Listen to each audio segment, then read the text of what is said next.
Point of వ్యూలో మీరు ఎంతవరకు సక్సెస్ అనుకుంటున్నారు?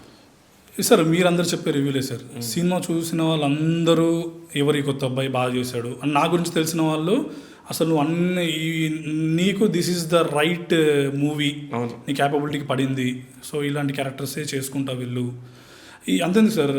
చిన్న హ్యాపీ న్యూస్ ఏంటంటే నాకు ఇన్ని రోజులు కొంచెం వానరాకి పెడుతున్నప్పుడు నాకు పెట్టేవాళ్ళు యాజ్ ఎ ఫస్ట్ దానిలాగా నేను విజయ్ గారికి పంపిస్తుండేవాను.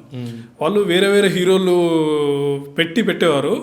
ఒక 10 days నుంచి నాయి చేంజ్ చేసి నాకు పెడుతున్నారు. Very nice. సో వాళ్ళ సినిమా చూసిన తర్వాత చూశాను భయ్యా మీ మూవీ, మీరు ఈ క్యారెక్టర్కి అసలు భలే కరెక్ట్ యాప్ట్ అవుతారు. సో అని అంటే నేను అదే చెప్తున్నాను. ప్రజెంట్ అయితే ప్రొడ్యూసర్స్ లేరు భయ్యా, నేను ఆయన వెళ్ళి ఇప్పుడు సినిమా ఎందుకంటే ఆయన ఆల్రెడీ కమిట్ అయ్యి ఉన్నాడు. సో లెట్స్ వర్క్ టుగెదర్, కొలాబరేషన్లో చేద్దామని అలా ట్రావెలింగ్ జరుగుతుంది సార్. ఓకే, మీకు కూడా కథలు చెప్పడానికి కొత్త డైరెక్టర్స్ వస్తున్నారు. Sir blessed sir. So recognition sir. So అలా వచ్చిందనంటే రికగ్నైజ్ అయినట్టే కదా. సరే, మీకు ఇప్పుడు వచ్చిన వాటిలో ద బెస్ట్ కాంప్లిమెంట్స్ ఏంటి సార్? అంత పెద్ద యాక్టర్స్ మధ్యలో ఇప్పుడు వశిష్ఠ నాకు వచ్చిన 2 అన్నారు సార్. వశిష్ఠ సినిమా గారితో నాకు ఎక్కువ స్క్రీన్ స్పేస్ ఉంది కదా.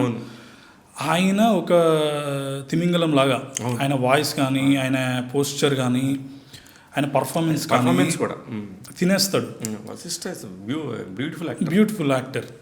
ఆయన పక్కన నువ్వు కొన్ని సీన్స్లలో ఆయనకు ఈక్వల్గా చేసావు, ఓవర్టేక్ చేసినట్టు అనిపించింది అనే కాంప్లిమెంట్ వచ్చింది సార్.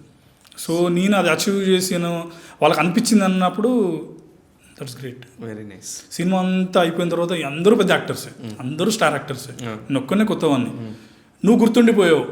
అవును, బార్బ్రిక్లో మాత్రం ఫస్ట్ వెళ్ళినప్పుడు మన ఆటోమేటిక్గా సత్యరాజ్ గారు లేకపోతే ఉదయ్ భాను గారు, ఎందుకంటే ఆ సాంగ్ చేయటం వల్ల, ఆ సాంగ్ కొంచెం ఉదయ్ భాను గారు చేయటం చాలా కాలం తర్వాత రావటం వల్ల వైరల్ అవటం కానీ, వశిష్ఠగా అందరికీ తెలియటం, ఇవన్నీ కూడా మెయిన్ క్యారెక్టర్స్ లెక్కేసుకుంటే ఇవే. చిన్న చిన్న క్యారెక్టర్స్ ఈటీవీ గణేష్ వీళ్ళు ఉన్నారు కానీ వాళ్ళు కూడా చాలా ఉన్న కొద్దిసేపు బాగా సస్టైన్ చేసినట్టే. ఆయన రాజేంద్రన్ గారు, గుండు రాజేంద్రన్ గారు చేసినట్టు నాకు అందుకని నాకు ఈ సినిమాలో చాలా మంది కూడా వాళ్ళ మొత్తం పెట్టారు, వాళ్ళ ఎనర్జీ పెట్టారు అనిపించింది. ఏ స్క్రీన్లో చూసినా స్టార్ యాక్టర్స్ ఉంటారు సార్. నేను ఒక్కనే కొత్తవాన్ని. సో ఎక్కడ కొత్తవాన్ని చూసినట్టు ఈడెందుకు పెట్టారు అంటే అనిపిస్తుంది కదా సార్.